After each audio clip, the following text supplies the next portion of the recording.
Welcome to the Ticktective podcast, a program of the Bay Area Lyme Foundation, where our mission is to make Lyme disease easy to diagnose and simple to cure. I'm your host, Dana Parrish, and I'm the co-author of the book Chronic, and I sit on the advisory board of Bay Area Lyme Foundation. This program offers insightful interviews with scientists, clinicians, patients, and other interesting people. We're a nonprofit based in Silicon Valley, and thanks to a generous grant that covers 100% of our overhead, all of your donations go directly to our research and prevention programs.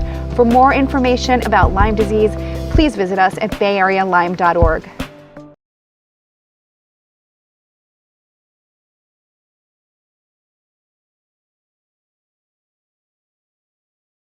Dr. Jill Carnahan is a functional medicine doctor with a huge media presence.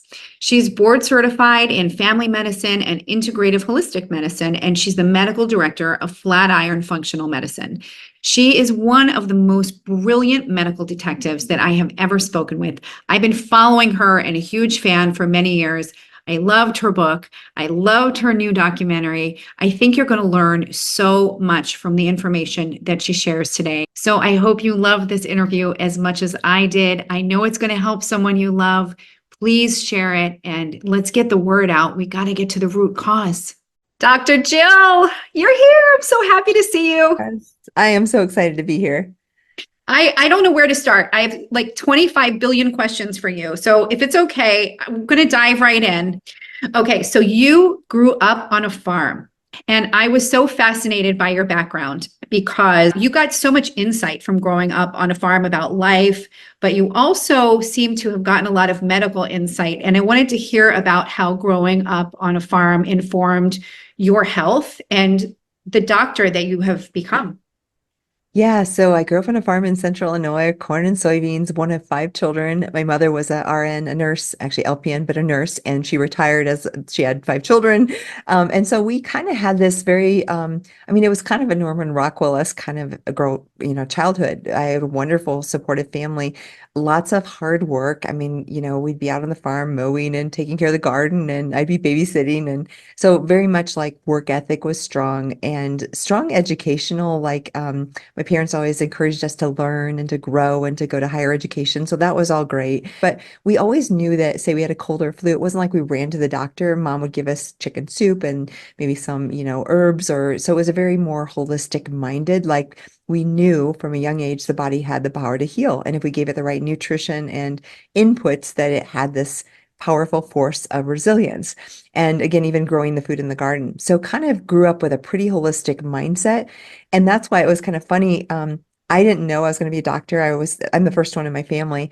But as I went into bioengineering undergrad and was thinking about a healing profession, I thought maybe acupuncture, maybe traditional Chinese medicine. And then I thought, well, why not try medicine? Like, why not? And the interesting thing was I knew I didn't agree with every last principle of medicine, but I also was like, well, what if I actually went and learned the best reimbursed system in the US right now, which is allopathic medicine, and actually started to transform the thinking. So I literally felt like I infiltrated, like I went in. I didn't know if I'd have an impact or not. I didn't know back then what I know now, but I did have a significant intention to go in and not be molded by that system, but actually me and my influence shift and change the system. And it started in med school. I created an integrative medicine group there was nothing like it at Loyola. And I would bring in like a massage therapist and acupuncturist and other minded people to talk to the medical students and to share their philosophies. So I felt like that opened the door. And then I really it was survival through that medical education, because it wasn't horrible, but it wasn't everything that I agreed with. And as you and I both know, there's a perfectly appropriate place for drugs and surgery. If you're in trauma, you have a heart attack, you have a stroke, like we want the best of allopathic medicine. But if you have an autoimmune disease, or you have weight gain, or you have menopausal symptoms, our allopathic system does not have great answers that are solution-based or root cause-based to chronic complex illness. And I saw that 20 years ago in my medical education. And then that's been my passion in functional medicine. Is really going to root cause and going back to that biochemistry physiology that were taught in med school, but then we no longer really use. We would just prescribe a drug for a symptom. So I'm very passionate about it, and that's kind of how it influenced my journey in getting into medicine. Tell me about when you were 25, it was really shocking to learn this, that you were diagnosed with breast cancer. And I've been really interested in learning all the underlying causes of cancer too. And I know there's a lot of environmental factors, and I wondered what you thought about what could have caused that for you. Yeah, so never in a million years would I have suspected that I would get diagnosed just days after my 25th birthday. So like so young. And it was at Loyola where I went to medical school. I was the youngest one ever diagnosed. Now, since then, sadly, there's been more, but at the time it was a shock even to the system. So part of my journey as medical detective, and again, not even knowing it back then, was look, why? I would always ask the question, why? I'm so curious. Why did this happen? And then I started to put it together and it started to make sense. I grew up on a farm and there was toxic chemicals that were endocrine disruptors like atrazine. I'll never forget, probably 5 or 10 years after my diagnosis, after I got through the cancer, I'm starting to look up these common pesticides and organophosphates and chemicals that were used on the farm. One of them was atrazine. So I started looking it up. I'm Googling atrazine and I get this map of atrazine usage in the US. First of all, for those who don't know, atrazine is a herbicide used in corn and soybeans in US, still used. And it is a massive endocrine disruptor, which means it acts like a hormone on the body. So breast cells would get a signal that's hormone-like, even if there's no hormone there. And that's the connection to breast and prostate cancers and things like that. So I knew that this could be an issue. And I literally pulled up this map, and right smack dab where I grew up in the middle of central Illinois was the highest concentration of atrazine use in the US. I was like, oh, that's where I Wow. grew up. Like I saw it. And I called my dad right away, who's a farmer, right? And I was like, Dad, are they still using atrazine in the US? And this was probably like 2008, 2009 by that time, not quite a decade after my diagnosis. And he's like, yeah, Jill, unfortunately they are. And I looked back in 2001, the year I was diagnosed with cancer in the European Union, they banned atrazine because they knew about this effect. Here we are 20 plus years later, still using in the US this chemical. So that was one of many that were probably in my well water. And I even think probably in my mother's body. So in utero, I Yep. probably got some exposure because when you think about a cancer at 25, those cells start to divide and do bad things probably a decade or two before, which means like 5 or 10 years old. I could have started to have those cancer cells forming. And to look at you now, you are the picture of health. Did you get through treatment okay? Did you have any consequences from treatment? How did that all unfold? So I was faced with this like life-threatening illness because it was incredibly, I'll never forget the call from the surgeons like, Jill, I don't know how to tell you, but you've got breast cancer and it's very aggressive.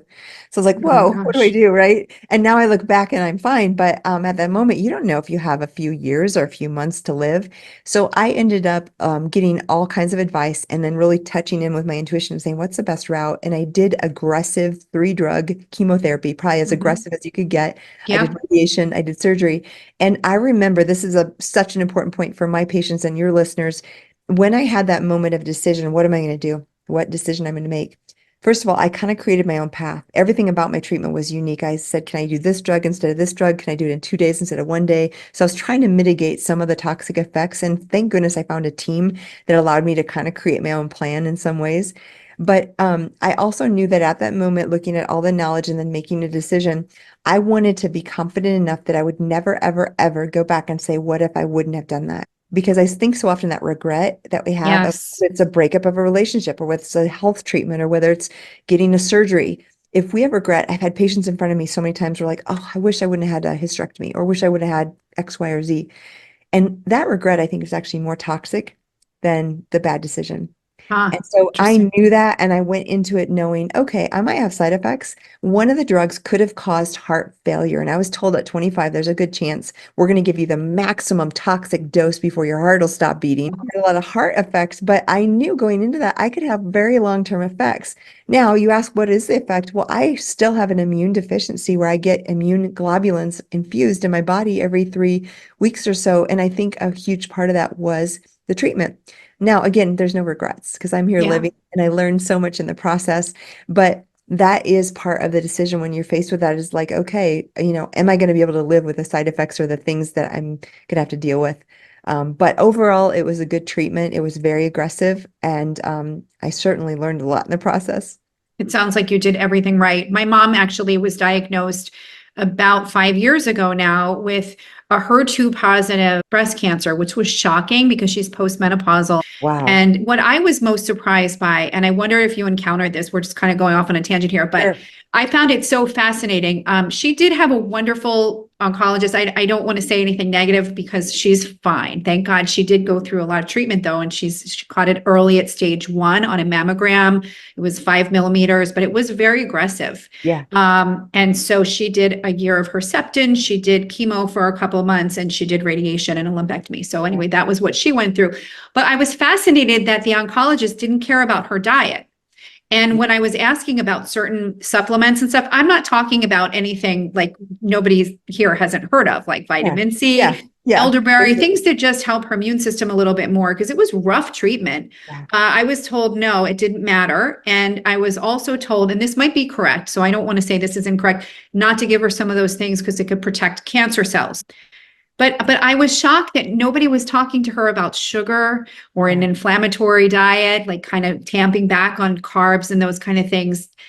Am I crazy? Like, should that be part of the conversation when you get cancer? 100%. Sugar feeds cancer. And while I don't believe it's the cause, I believe this is absolute mitigating factor that can perpetuate.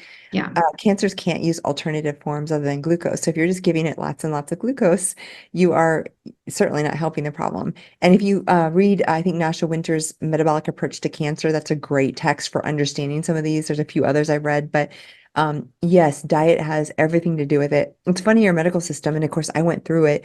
We get like maybe a few weeks of training, and it's how to give IV nutrition after surgery. Like most medical doctors get zero training on true nutrition.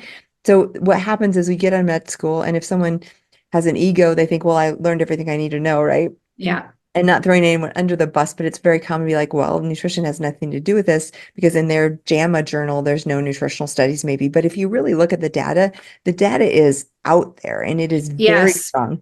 It's just a matter of looking in the right spot. But a lot of docs who don't have that come across their desks, they may assume that there's no data or there's no value.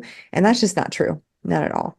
I think people need to understand that medical schools are funded by pharmaceutical companies, and there's a huge agenda to just fix things by selling drugs. And a lot of them are lifelong drugs that treat palliative symptoms, that are palliative, that just treat symptoms and that you're never going to get off of. And that's more of a conversation I think you and I could have for days. It's such a huge problem. And unless you sort of bring light to it, it's kind of like the Lyme thing, right? So I had a tick bite in 2014. I almost died. I went into heart failure. 12 top New York City doctors missed it and said, like, I was just anxious and stressed. And then I went into heart failure, right? I had 50,000 things before the heart failure and then went into heart failure. And then everybody took it very seriously, but still said it couldn't possibly be Lyme persisting after 3 weeks of doxy, which was bonkers because it was so, there was such a clear delineation between my great health, living at the prime of my life, and like half dead.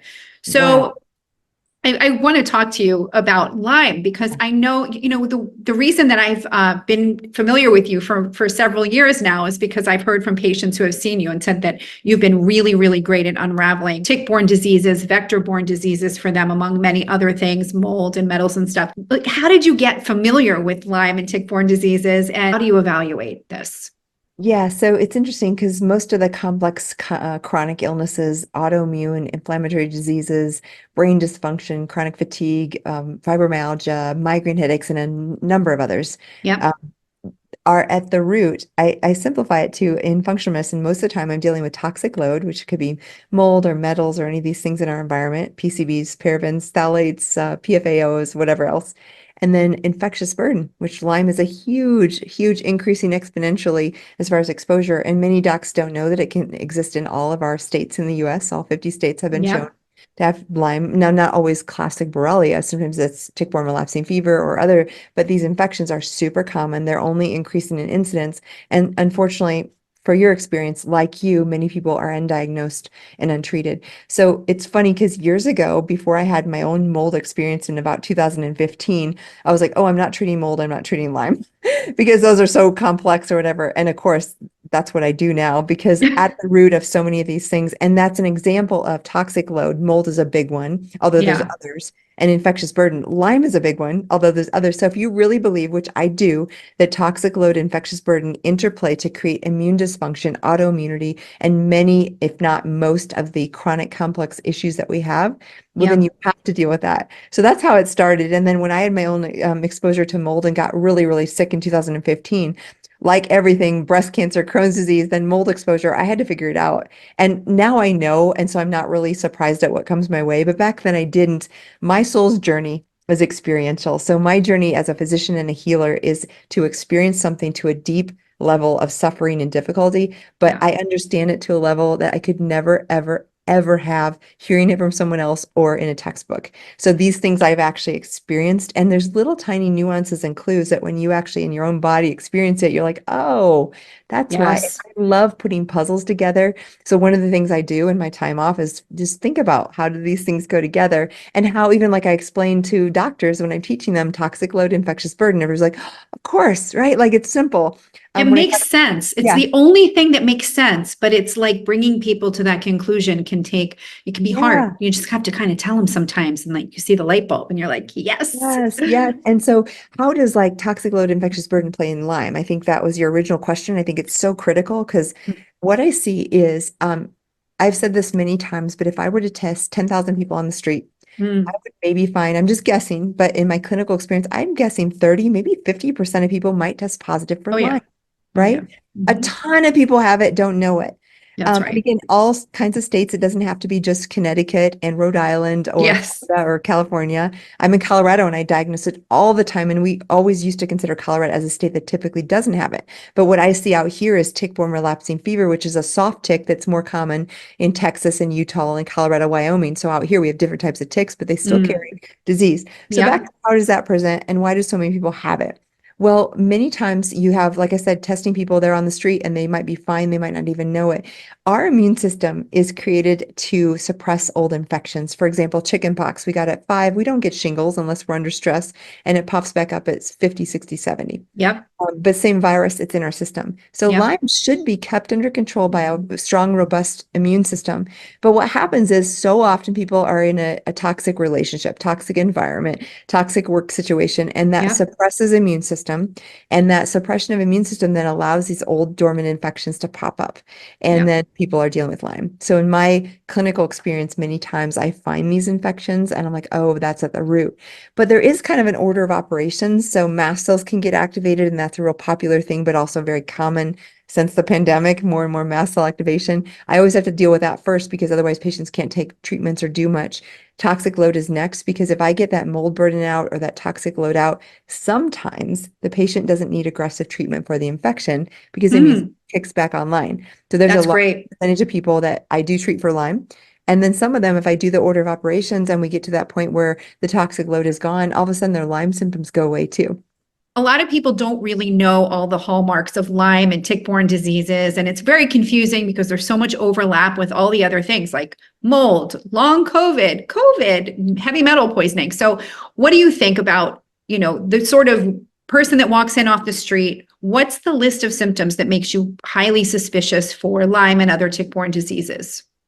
Yeah. And so one thing I want to say is it's infrequent that someone just has Borrelia, which is classical Mm-hmm. Lyme. Yep. Nowadays, the complex chronic patients typically, I would say, again, maybe 50 to 70% of them have more than one.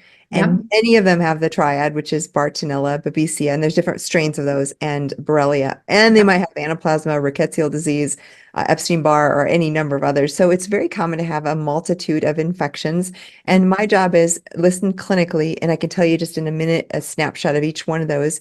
But also I do testing, and there's so many tests out there. I usually use IGeneX, which is a California lab that does a really Yep. good job at getting to the root. And even though it's a little more pricey, I feel like having that accurate diagnosis is crucial, and having a lab that actually tests multiple strains, because many people don't know. If you go to Quest or LabCorp, your local hospital lab, they do one strain of Borrelia Yes. from Connecticut, and it's been, repeated Western blot. It's great if you got bit by that tick. Yeah. But People many, need to many, hear this. You're dispelling yes, some really important myths, is that the mainstream yes, tests are very poor at yes, best. I mean, that's like yes, actually a nice way to put it. They're yes. terrible, They're terrible. terrible. They're They're the worst. terrible. Because what Yeah. happens if you got, like me, I got bit by a tick in Wisconsin growing up, and I have a strain of tick-borne relapsing fever, a strain, but none of the classical tests ever showed until I got to those strain related. And this is good Western blot, immunoblot. This is PCR fish. This is actual scientific. It's not weird or esoteric. Any clinician would understand. It's just a lab that knows about all the strains and tests all the strains. So that's what I like to do for diagnosis. But clinically, so a patient would often present with Lyme with some sort of chronic pain, typically in an area like, say you had an auto accident, your neck's a little, you had an old injury, but you'll often have the tick-borne infection kind of stay there and cause chronic neck pain or chronic low back pain or chronic migraine headaches or something like that. But pain is usually a big issue in some area, typically joint. And one of the unique things about Lyme is it's migratory. So you'll have one day you have the right shoulder, the next day the left knee, and you're like, what is going on? There's very, very few things in a differential diagnosis that cause migratory joint pain. So when you Yeah. have pain that's migrating, almost always you rule out Lyme. So pain number one, fatigue is number two, and brain fog. And again, those are vague, but if those are persistent pain and fatigue, I'm always looking. And then if you have someone presenting with an autoimmune disease, anything from Yeah. Crohn's, colitis, MS, Hashimoto's, and persistent or new, especially scleroderma or lupus or Sjogren's or these kind of other connective tissue diseases, very frequently I'll find Lyme as a driver to those connective tissue and autoimmune diseases because it's this persistent thing that's poking the immune system. So that's the Yes. classical Lyme. Bartonella is a little different. It likes to live in collagen, especially. So it causes collagen vascular issues, may have intercostal, like between the ribs pain, may have chronic tendinitises or injuries to tendons or ligaments. They often have unilateral symptoms, so they might have more left headache or left pain or everything's on their left. I've even seen some people with skin lesions all on the left side or right side. So Interesting. not always, but it can be one side or the other is more dominant in that. Neurological symptoms, very common with Bartonella, especially anger, rage, depression, anxiety, or even encephalopathic symptoms, which is like brain swelling where they have the chronic headaches or pressure in their head. Yeah. And Bartonella can affect the pancreas. So people can have pancreatic insufficiency or digestive issues or chronic SIBO, which is Mm. bacterial overgrowth in the bowel. They can also have pericarditis. So the lining of the heart gets inflamed and can cause issues there. That's Bartonella. And then Babesia is a blood-borne parasite like malaria. So if you think about the classical malaria fevers and night sweats, that's kind of how Babesia presents with night sweats, fevers, disequilibrium. It can present with anemia or blood count abnormalities.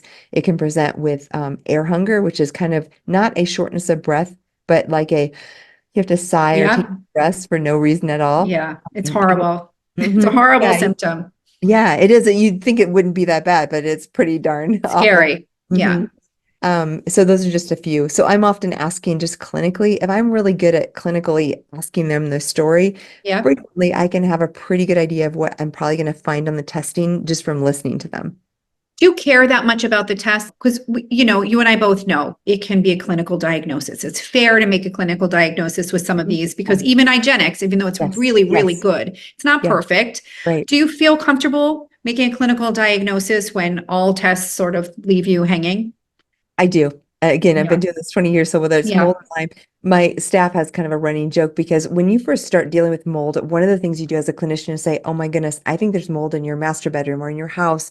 And not always does someone have to leave, but often whether it's remediation or leaving or something, it's going to cost a lot of money. And sometimes Yeah. it's mean leaving. And so you as a clinician have to have a lot of guts to say, your house is not good for you. You need to leave. And again, that's not always the case. If you're listening, you have mold in your house, it doesn't mean you have to leave. It means you have to fix the problem. I'm saying that because this is relevant for Lyme and for mold. I have become very competent in number one, the history and the clinical symptoms and the testing and saying, I think there's mold. And my staff, like I said, has a running joke because literally 100% of the time I think there's mold. We found that there is. So far, I've not had one episode where I haven't been right. And that's not to say anything about me. It's just like I'm having more and more confidence. Now, Lyme is similar. So one example, what I might do is say, I have a high suspicion of Lyme, and these are why, and this is your symptoms, and we could do testing. But what we could try is a tincture of herbs, or we could try this treatment protocol. And if you're comfortable trying that without a definitive lab showing that, Yes. I can tell you how to do it. We can, confirm. And often the symptoms as they do that treatment will confirm either they get way better or they have a little bit of a Herxheimer Yeah. reaction in the Yeah. process. Something yes, has to happen, right? It has to get yes, better or yes, worse. And that's how we sort of understand, yes. okay, we're on the right track here. Treatment. So a lot of people want to know how you treat. Yeah, so I have trained with like Dr. Horowitz, and he's brilliant, and he works with the CDC, and Sure. he uses a lot of medications. And for some people, that is a game changer. So I know how to use triple antibiotic therapy, dapsone, some of those aggressive, Yep. rifampin and Hmm. erythromycin. So I do sometimes use Hmm. antibiotics, and I know how to do that safely. Many times I use herbs. And what I like to do is check in with that patient because every body is different.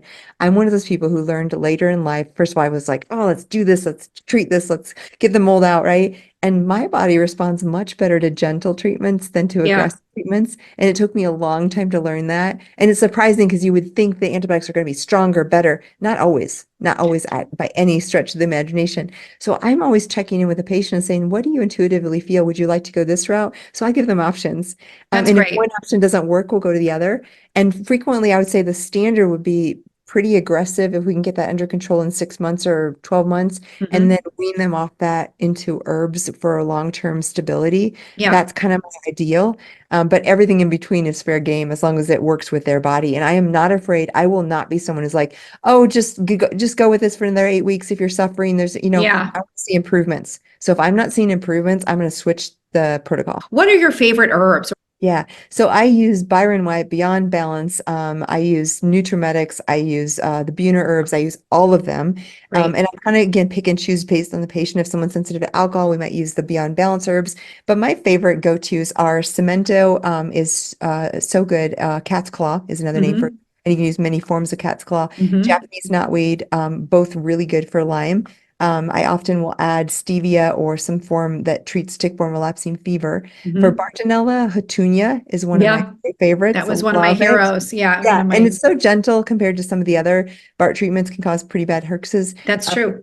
Babesia cryptolepis has actually good evidence for all three, and it's actually pretty harsh. You got to go slow, but cryptolepis has great evidence with Babesia, and I'll often use things like fibrinolytics like Baluch or nattokinase or lumbrokinase. I'll use things like beta-glucans to help the immune system support astragalus, and then I'll use things to calm mast cells like Chinese skullcap or any combination of like quercetin, things to calm the immune system. So depending on which infection, and if I'm treating all of them, I often do combinations of herbs like cat's claw, hatunia. There's another one called Kina from Nutrimetics that's really good for Babesia. Oh, cool. I don't know about that one. I'm going to look it up. So you mentioned nattokinase, and now I have to ask you because there's so much long COVID, and that seems to be one of the things, helping a lot of people with long COVID. Do you treat long COVID? What are you seeing in terms of it reactivating other Lyme, mold exposures? What's the landscape like? Yeah, I absolutely treat long COVID. I see it as a huge issue, maybe the Yeah. biggest issue to ever come to our health system and create complexity. And it relates to Lyme and mold because a couple of things. First of all, COVID is an immunocompromising infection, Yes. meaning everyone, I don't know of anyone, even if they do pretty well, doesn't have some dip in their immune system, even if it's just for a week or so, and it could be 3 months or longer in some people. And so, what I think we were talking right before we went on is sometimes people will present with long COVID and it might be reactivation of an old virus like Epstein-Barr or Yep. Lyme. So, how I view long COVID is like this. One thing I see consistently after COVID, again, for almost everyone, but some people are so resilient they barely notice and they get right through it, is cortisol is affected in many people, which means adrenal dysfunction and hypoadrenia or low cortisol. Now, that sets the stage for things like POTS, dysautonomia, mast cell activation, and some of those things where there's dysregulation of the vascular system. So COVID actually preferentially affects the endothelial lining, which is the way our blood vessels are lined and how we control blood pressure and all of those things and inflammation. So because it affects endothelium, very many people after COVID are having endothelial dysfunction. This is where the lumbrokinase, the nattokinase, and some of those come in because those will actually help chew up any clot formation that Yep. is happening along that dysfunctional endothelium. This is also why a lot of people are having POTS, which is postural orthostatic tachycardia. You stand up and your blood pressure drops and you get heart racing, or you Yep. feel really dizzy or lightheaded. And with that goes dysautonomia, where your body is not controlling, regulating heart rate, blood pressure very well. And part of that is because the peripheral endothelium is vasodilating, and because it's dysfunctional or damaged, it can't constrict. It's almost like you have a water tower getting pressure up to the head. And if the endothelium in your feet can't squeeze the blood back up to your head, you're going to have POTS, dysautonomia, and dysfunction. And at the root is this endothelium that's not working right after COVID. But people will present with very severe exhaustion, brain fog, fatigue, way worse than heat, way worse with lack of salt or electrolytes. And with that, the mast cells can become activated, which can also cause a whole slew of allergic disorders or reactive disorders or leaky gut or leaky brain. And then Ehlers-Danlos is an actual acquired thing, but many people will have collagen issues because the endothelium will actually produce will trigger mast cells, and the mast cells will throw out things that actually chew up our collagen. So then we have more damage. So that whole thing, the triad of dysautonomia, POTS, Ehlers-Danlos, or collagen vascular issues, and the mast cell activation is very common. The low cortisol. And then with our immune system, we see B cells become activated, which means more autoimmune disease. T cells become diminished or exhausted, which means viruses and rapidly growing cancers can pop up. So that's kind of the landscape of long COVID, and it's complex, but it's absolutely treatable. What are you using? So you're using some nattokinase and things like that. Is any other tips? Because I hear from so many people who are so hopeless about it, and anything like we can impart is always helpful. You got it. So first of all, I think about that whole dysautonomia thing. You need electrolytes, you need salt, probably more than you ever thought you needed. And compression stockings, compression body garments can help, because anytime you can keep that from vasodilating and distributing your blood flow all to your periphery, you're going to feel better. So if you're having low blood pressure, tachycardia, exhaustion, heat makes it worse, stress makes it worse, electrolytes, compression stockings. And then I always because I had some of this too post-COVID, laying down, taking a short nap, getting that back upright. Because when you're upright, so people who stand for a long time, you're not going to feel as well. So sitting down, laying down for a few minutes, just think about the water tower. That way you don't have to push the water up to your head, which is your blood flow, right? That all helps. So electrolytes, compression stockings. Lumbrokinase, nattokinase are very effective at decreasing that fibrin production, and I use that in almost all patients. It's also helpful because one of the issues that we can actually measure, this is not sci-fi, is retained spike protein in the macrophages. This is part of what causes the damage. This can be measured in a blood test, and that's real common. And so some of those fibrinolytics will actually start to chew up those cells and the spike proteins and get rid of that burden in your body. And then other things would be things that calm the mast cells. So quercetin, back to Chinese skullcap, luteolin, and let's see, Lyrica is Mirica, M-I-R-C-A, Chinese skullcap, quercetin, all great things that will kind of start to control the mast cells. And those things tend to be helpful. One thing I found to be incredibly helpful is methylene blue in very low doses. So methylene blue is a vasoconstrictor. They use it in cardiogenic shock in the hospitals, IV. And when I heard that, I'm like, oh, well, this might work for long COVID, and it does. And I use this is like 8 milligrams. Anything below 50 shouldn't interact with other medications. So are you using it orally? Yeah. Yeah. That is a lot of great, helpful information, and frankly, more than I have heard from pretty much anybody. So thank you for sharing all of that. I know a lot of people are going to really appreciate that information. I think the elephant in the room, and I have just come to this recently in the last couple of years, is toxic mold. And I think it is the great horror show that most people have no idea, and it is lurking in so many places, and we can't see it, we can't smell it a lot of the time, and we're being poisoned and sickened by it. Is that true in your experience too? Yes. Because what happens, even with the Lyme situation, so often it is someone is fine. They got bit when they were 12 by a tick, and that lies dormant in their system, not really bothering them a whole lot. And then they move to a new house. And unbeknownst to them, this is a classical thing. Someone installed the cabinets in the kitchen. They drilled through a pipe. No one knew it. It's in the wall. That pipe's leaking. That's one thing. Their dishwasher is leaking under the floor. They can't see it. They don't know it. Their fridge line was never attached. It's leaking into the wall. All these weird things that, keep us happy and healthy with washing our dishes and our laundry and everything. They're all water sources, and anything can go wrong, even in a brand new house. They move into this house. They don't know it. There's toxic mold starting to grow in the walls, and it looks beautiful. It might be a brand new multi-million-dollar home. And the most common sources nowadays are new homes, which is crazy and scary. It's not old, dilapidated buildings. Yeah. So someone moves into that house and all of a sudden they're starting to have a little more congestion. They start to have headaches. They start to have mast cell activation. And then they start to have the Lyme symptoms, brain fog, fatigue, chronic neck pain, chronic low back pain, knee pain, whatever. Like, what is going on? And they might go into their doctor and the doctor knows enough to test for Lyme. Well, you have Lyme disease. And then they start treating and they're just not doing much better. They're like, getting worse, better, not really making progress. And what happens is that mold secretes mycotoxins. So even though you say it was behind this wall here, you can't see it. You maybe don't even smell it if you're not sensitive, but it's secreting. It's almost like a fire that's secreting smoke that's Yes. damaging your lungs. And that smoke which is the mycotoxins, gets into your alveoli, goes directly into your bloodstream and starts accumulating in your tissues. Many of these mycotoxins, including mycophenolic acid, mycophenolic acid is a mycotoxin that is used to make an immunosuppressive drug for organ transplant called Cellcept. We know it. It's from mycotoxins. And that can get in your system and that will suppress the immune system. And then guess what? Old Epstein-Barr, old Lyme will start to pop up and create problems. I But think they're that really, is a huge point. So just if, for yeah, anybody who doesn't understand what she just said, that some of these molds, these mycotoxins are so immune suppressive that they are the basis of an organ rejecting drug. I actually know somebody who took that yes, drug and it is yes, a scary drug to be yes. on. Yes. Yeah, I love that you repeated that because that's it. It's like when I looked at it, I'm like, mycophenolic acid, oh, that's Cellcept. Cellcept is a drug we use for, say, you get a heart transplant or a liver transplant. You Yes. don't want your body to reject that, so you completely suppress the immune system. That's a mycophenolic acid. That's a mycotoxin from mold. And we can actually inhale that in a It's moldy home. It's true. And we're told, if you kind of just Google toxic mold, you see all this nonsense that comes up, all this propaganda. Oh, it's just allergic. It's very rare that anybody has bad things. You may get a little allergies or stuff you know is it's not a big deal. That is totally not true. It is neurotoxic. It is cardiotoxic. It can kill you. People have lung transplants. I've Mhm. seen everything from Yeah. toxic mold. It's a true poison, and they can be used in biowarfare. Like they're Yes. so Yes. bad. And yet I don't know how to get this message across because people don't really take it seriously because the mainstream doesn't take it seriously, but they're missing the boat on so much chronic illness.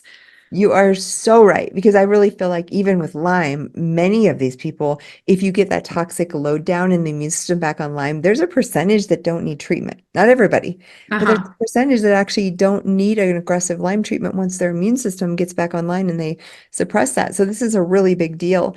And again, these toxins are so toxic and people don't even realize it. And now again, because of fast construction, because of so many hurricanes and floods and fires and all kinds of things, there's just more and more and more. And many of our public buildings, like courthouses and schools and things, are Yes. well maintained. They have flat roofs. So one of our biggest problems is, prisons and courthouses and schools where our children go. Many of those buildings have mold issues. What about all the dementias? Dale Bredesen has that study called Inhalation Alzheimer's. I'd Yeah. like to bring that up because, hello, inhalation Alzheimer's, it's about toxic mold inhalation. And I've seen it. I'm sure you've seen it too. So many memory issues, so much neurodegeneration, and it's right in front of us and around us. And people really need to start thinking about Yeah. toxic mold in their environment. Also, kids, I've seen terrible PANS cases related to toxic mold, Yeah. and it seems to activate Bartonella. And Yes. it's a Yes, and really, interesting. I work with Dale Bredesen. I helped teach some of those protocols, and we've talked before. He will say 1 in 3 young people and talking like 40s, 50s, people that should be Mhm. getting Alzheimer's is mold. And recently I talked to him at a conference, like probably this year, it was just not too long ago. And he's like, Jill, I think it's now more like 1 in 2, like 50% of the classical. We know like 70s, 80s, 90s, maybe some of these people are starting to get like a genetic a type of Alzheimer's, but when you get it in your 40s or 50s, that should not be happening. And his statistical observation was that 1 in 3 or 1 in 2 are from mold exposure. Honestly, that doesn't surprise me. It's very sad and Yeah. upsetting because it's just not on people's radars. I've seen people, and I've been one of those people. So I had a horrible mold exposure a couple of years ago, and the classic thing, just everything looked beautiful on the surface, Mhm. got totally poisoned, and I put a frozen burrito in the silverware drawer and I left and took a walk. I didn't know what I was doing. I was like Yeah. I had dementia, like for real. I did. My husband texted me a picture of this burrito in the silverware drawer with 3 question marks. We do laugh about it now, but it was like, And then, but I thought it was Lyme, right? Because I had Lyme. Yeah. I'm like, oh, I was living in San Yeah. Diego. There's billions of bugs. I had a dog that was always, bringing in different Right. critters and stuff. So I was Uh-huh. like, maybe I got another bite, and I started treating Lyme. Same thing. Like you said, it wasn't getting better this time. Had the house torn apart. Oh my God. They painted over this Yeah. wall that was all moldy. They didn't tell us. They spackled over it, and there was Oh. like a whole breach in the foundation of the home. And I almost died. All my hair was falling out. So mold will cause an upregulation of an enzyme called aromatase. And aromatase will Mhm. steal all your wonderful testosterone, whether you're male or female, and make Mhm. more and more and more estrogen. So we have this estrogen dominance, which creates fibroids, endometriosis, heavy painful periods, breast tenderness, breast cancer. Yeah, I think back, we didn't even talk about this, but I think back to the farm. Mold and mycotoxins are very prevalent on corn and soybeans because they're harvested, they're a little damp, they're being thrown into a big bin, and they do dry it out. Like a dryer is part of a operation at harvest, but they dry it to a certain percentage. So growing mold or mold growing on the grains that is stored is actually huge it and a is. problem for farmers. I look back and I'm like, oh, how much of that mold on the grains that I was exposed to was part of my breast cancer development? That's a really big deal. That's a huge deal that you just pointed that out. I think it's really hard, again, we have to bring this point home. Like there are certain foods, nuts, peanuts, that Yeah. are inherently very moldy. Mhm. And that's why I think like for a lot of people that have chronic illness, when they stop eating those things, they just naturally feel better. And I think Yes. they attribute it maybe to many things. And maybe there are many reasons. I think one of the reasons though is they're not eating as much mold, mycotoxin. I couldn't agree more. And you know how so popular the paleo diet is. Paleo is Yeah. grain-free and Yeah. legume-free in that. Well, in the US at least, one of the top sources of mold in foods is grains. Yeah. So I have no doubt a piece of why people do so well on paleo diet is because it's lower mold diet. Totally agree. Yeah. Because it's stored in silos. So I mean, you know Yes. this, but I Yes. think the I didn't know this until this happened to me. You Uh-huh. learn all these lessons the Right. hard way, unfortunately. Yeah. But I was educated by great doctors who told me like the way they store grains, if you Oh, actually saw, you probably wouldn't want to eat them so right. much. I Right. did paleo. It was the first thing, actually, interestingly, that you mentioned paleo. The first piece of advice I got before I could even get to the right doctor, because there was a little bit of a Yeah. waiting period. A Lyme patient called me. She had MS induced by Lyme. She said Wow. to me, don't call me for help. She was a total stranger, by the way. It's so funny to think about. Don't call me for help unless you're going to go paleo starting today. If Oh, you I don't love it. do that, I have nothing Then more to say to you. I love it. I'm now Yeah. that person who has like Yeah. a bunch of rules, or else don't call me for help because Right. you're not Right. helping yourself. I'm telling you how to reduce inflammation and feel better. Right. Just eating paleo alone, by the time I got to the doctor, 30% of my symptoms had calmed down. And I'm talking about serious joint pain, Yeah. severe head and neck pain, all the things you mentioned, brain fog, even like we didn't even talk about neuropsych stuff related Yeah. to all of these things, Right. including Right. mold, Lyme, Yeah. COVID, anxiety, depression, Yes. Yes. insomnia. It's I endless. have been said, I've gone on the record saying I believe all psychiatric disorders have some toxic infectious component or some Oh, cause. Like it's not, or it's 100%. not like I'm just born with this, right? And as I look at it 100%. more and more, I'm like, there's a root cause to all these things. And I'm not saying that takes away, like, I'm not saying there's a blame for someone who's depressed. Of Please course. don't hear that. But like, there's so many causes, whether it's gut or inflammation or infection or toxin. I can't think of a single patient that hasn't had mood disorders that I haven't been able to find partial root cause in one of these things. And I am a living proof. And also, I will tell you that just treating my Lyme Yeah. totally eliminated. I had like nuance. I'm such a good case study because it was such Uh-huh. like, I got a bite. I saw the rash and bullseye. Right, Nobody right. ever does, right? I'm like one of Yeah. like 20 people in the world Uh-huh. who ever saw the bite and the rash. Got the doxy right away. And then everything went haywire, and including my mental health, which was Yeah. actually pretty darn good and stable. Yeah. I've been sort of steady Eddie my whole life. All of a sudden, severe anxiety, depression, Oh, yeah. insomnia, Yeah. suicidal ideation. I lived in a high rise. All I kept thinking was, I hope I don't jump out the window. But I didn't want to jump out the window. It No. was just intrusive thoughts. I don't think I had a lot of preconceived notions, but I'll just tell you, having lived through it and then having recovered Yeah. just through the use of antimicrobials and antibiotics, herbs, those kind of things, and supportive measures, all those symptoms went away.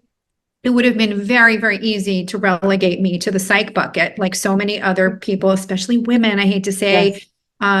go to a psychiatrist, you're anxious. But Yeah. I knew there was something organic. I felt something had changed physiologically, and that included in my brain and my whole body. So you like couldn't convince, I was unconvincible. I Yes. was 100% sure, and I was determined to get to the bottom of it. And I love to just, publicly talk about how they were all wrong. Yeah. 12 top New York City doctors at all the fancy hospitals, they were all wrong. I was right. My Lyme doctor was right. I got better. My heart failure went away and got reversed. And I never had to go on a biologic, and I never had to go Wow. on. That doesn't mean it's not right for some people. Right. So but I think a lot of people need to hear these things because they need to know there's hope in the root cause and in finding what that is and treating it. So I love that. And I love the other thing that you said that's so important is trusting your intuition. Patients know their bodies. I never yes. discount, even if it's like, I don't know how that's happening. I always just get curious and say, well, what else is possible? What else could be causing that? Because if you have a clinician and you're someone who's suffering out there and they tell you, oh, well, that can't be possible, fire them and find someone, because it's Yeah. like that. It's gaslighting. It is gaslighting, making you think that something's not true. And what you just explained was the fact that deep down, you knew a direction to go and you followed it and you actually found the answer. Absolutely. I trust myself so much. Yes. And this has only reinforced Yes. my rebellion and Yes. my faith in myself and trying to empower people. There's Yes. I gave up a whole music career to try to help people because I feel this is the most important thing we could possibly do as human beings is tell the truth about what's really going on here. And I think it's very hard to find those sources of information. So yeah. Your body, just like you said, your body is telling you and you have an inner voice. And sometimes you just have to close your eyes and listen and say, I know this is painful, but I'm going to leave this doctor and I'm going to find another road. Treating mold. So one of the questions I got for you, or maybe 10, was how does Dr. Jill evaluate for mold in the home, in the body, and then what do you do? Yeah, so really important to do some sort of testing. I know Michael Rubino and that whole work, and he's such a great friend. And I love the PCR is a great first step. So like an ERMI or the dust test. Yeah, exactly. Because that way you can kind of see what's a historical milieu in your environment. And then from there, you still need to find the source. So you need to have an inspector, someone who knows what they're doing, find out, is it under the dishwasher? Is it a water line from the fridge? Is it a leak from the bathtub? Is it improperly installed tile? Is it leaks from condensation on windows or attic or crawl spaces, or there's any number of things. And you want to think about sources of water and looking, and you can actually do a good inspection yourself if you just look under sinks, look behind your fridge, look in your washer dryer, like just look around and look for things. Because if you see bubbling of the paint, or you see a discoloration of the floorboards, or you see all of a sudden your hardwood floor is starting to pop up and there's a buckling, those are signs of water damage. And you can then get an inspector to help you figure out why, but you can actually see these things yourself. So say you're looking for a home or you're renting a home or whatever, you can do a pretty good inspection visually of your, yourself and say, that doesn't look right. What's going on there? Yep. And like you said, when they paint over something, that's, really sad. Like Lane will often write, like, what in the world? Yeah.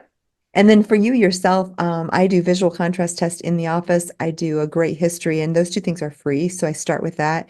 I do urinary mycotoxin testing, but it doesn't have to be, you could have something there, and you have to really know what you're interpreting, because that's excretion. And I don't typically test real frequently, because if you start a treatment protocol and you're excreting more in the urine, it will go up. There's three main tests out there: real-time labs, Mosaic labs, and Vibrant. They're all great. They all do different things. You need to have you or your doctor know the technology, because they're different. You cannot compare test to test.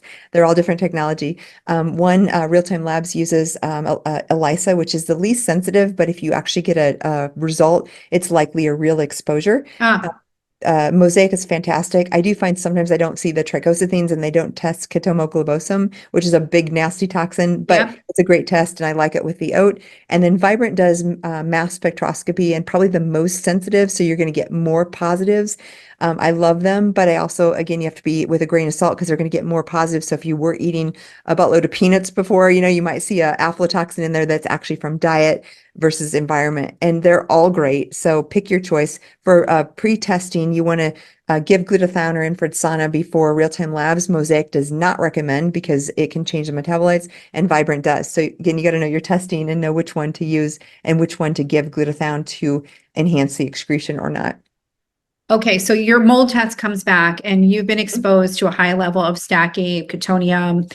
What do we do? Yeah.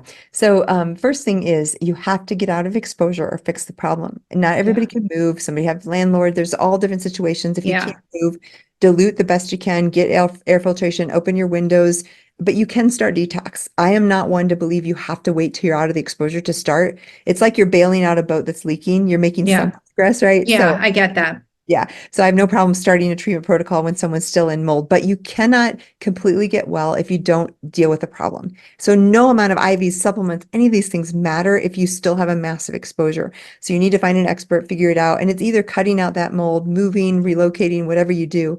And it usually costs some money, so it's not always fun. Things like books, library can get contaminated with mycotoxins. So I would usually recommend storing, putting them away until you get well, unless you want to get rid of them. So things like I would say mattresses, sheets, pillows need to be changed or gotten rid of. Those are Yeah, things you sleep on for 8 hours. yes, I agree. Everything else can be cleaned except for paper. Books are kind of tricky. So if you have some keepsakes, scrapbooks, books in general, you can store them in plastic bins in a garage or somewhere away from your home until you get well and then decide if you can want to keep them or not.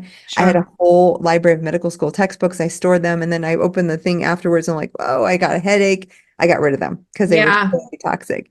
Do we ever become more tolerant over time as we get well? Yes. So what happens frequently is I always say the bucket level of, so we're all born with a bucket, and that's our ability to detoxify. Some of us, like me, have a very small bucket, so a less capacity to detoxify. And as that water level gets up to the top and spills over, we can present with cancer, autoimmunity, dysfunction, infections, all these things we just talked about. So when we're in a toxic mold situation, we are below water, we're buried, we're drowning, right? So Yeah. when we start to get out and detox, we start to see the water level and we start like, oh, we can, but what can happen is unmasking because as soon as you get that margin back, you start to react more because your body actually has the ability to tell you when you're getting exposed. Years ago, I couldn't tell mold. Now, a hotel anywhere, I was in just Chicago last weekend. I walked into an older building downtown. I was like, mold. And I was Yeah. fine, but I can Yeah. tell instantly because Yeah. now I have margin and I can tell in my environment what's a bad toxic trigger. And Yeah. so you may notice as you're detoxifying, you're getting worse, which is just unmasking. You're not getting worse. You're just noticing what you couldn't tell before. Do you like some of the binders that people like charcoal and bentonite Yeah. clay? What do you think is like a helpful binder or a couple of them that you like? Yeah, so like I said, get out of exposure. Then the next thing is Mm. your liver, gallbladder, your kidneys. So basically, you need to mobilize toxins out of the tissues into the blood. The blood is then filtered by the urinary tract, your kidneys, and your liver. Liver is a big place where we work, and so we want to put support for the liver like milk thistle, alpha lipoic acid, N-acetylcysteine, glutathione, and then we want to support the gallbladder, so things that produce bile or help the bile flow, gentian, TUDCA, taurine, choline, all super helpful. Mm, We want to support the gut because this is where it gets dumped from the bile there. And then binders like clay, charcoal, glycomannan, all those things are wonderful because they can kind of bind up and pull with a charged particle yeah. out through your stool. So that's the way. Yeah. That is very, very helpful. Okay, so we need to wrap up because I know you have a lot to do today, but I'm just going to ask you, if it's okay, two more quick questions, and then I'll let you go and we'll continue another time, I hope. This is so fun. Somebody sent in a question. They got a COVID vaccine and it reactivated their Bartonella and Lyme. Do you have any strategies for people that have vaccine reactions and that it might be actually making them more susceptible to old mold exposures, old infections? Yeah, so this is not uncommon. And I also want to frame it because COVID can do the same thing. So I see a Yep, lot of people post-COVID that have reactivation. sure. Just the framework is three things I see very commonly post-COVID. One is suppression of cortisol, which is your adrenal function, which can make the POTS, dysautonomia, mast cell stuff worse. Second Mm, is B cells can be activated. B cells are the things that cause autoimmune. So often new autoimmune disease or worsening of autoimmunity can happen. And then what you're referring to is T cells fight viruses, bacteria, Lyme, and cancer. And T cells are often suppressed or exhausted after COVID. So it's very common to see reactivation of Epstein-Barr, Lyme, Bartonella, Babesia after COVID because that suppression of the T cells. So what do we do? You do want to make sure that they don't have retained spike protein. There's a lab called Radiance Diagnostics that can test for the cytokines, whether it's long COVID or Lyme reactivation, and can actually differentiate. They can also test for retained spike protein in macrophages, so you kind of know what you're dealing with. If you can't test, though, you can kind of assume. And you do want to deal with immune suppression, so you're supporting those T cells, and then you're also probably doing a treatment for that Lyme to kind of bring it back into control. But it's really an issue with the T cells. So you kind of have to go to the root, get rid of the spike proteins, and deal with that suppression in order so that your immune system can get the upper hand again and keep that infection at bay. Okay, very helpful information. I'm going to let you go, but I want to know where people can find you. Where can they find your book? You give so much helpful information on Instagram. So just tell us, like, where are the best places to go and find you? And do you still see patients? Like, everybody wants to know what's going on. I do. We have a very active clinic. I see patients 3 days a week, full days, and I have a PA and a nurse practitioner that I'm mentoring, and so they also see patients. And we'd be glad to help you out if you're interested. My main website is jillcarnahan.com. You can find the book Unexpected: Finding Resilience Through Functional Medicine, Science and Faith there. You can find my new movie documentary streaming at drpatientmovie.com. Also a journey of my own health and my patients, and kind of hopefully just bringing hope if you're suffering with chronic complex illness. We actually have Ryan Sutter in the movie, who's a bachelor, the original bachelor, and he had Lyme disease. And so he tells the story in the movie if you want to see that. Yes, I do. Yeah, and Instagram. I'll be sure and send you a link to see it. Oh, great. Thank you. And then Dr. Jill Carnahan is Instagram. And yes, please follow me there and see all my silliness. Thank you. Thank you for your journey, for the work that you're doing, and it was a really, really fun interview. And I hope people have taken away little bits and pieces that are helpful. Absolutely. Thank you so much, Dr. Jill. Thank you for joining us for this episode of Ticktective, a program of the Bay Area Lyme Foundation. For more information or to get involved, please visit us at bayarealyme.org.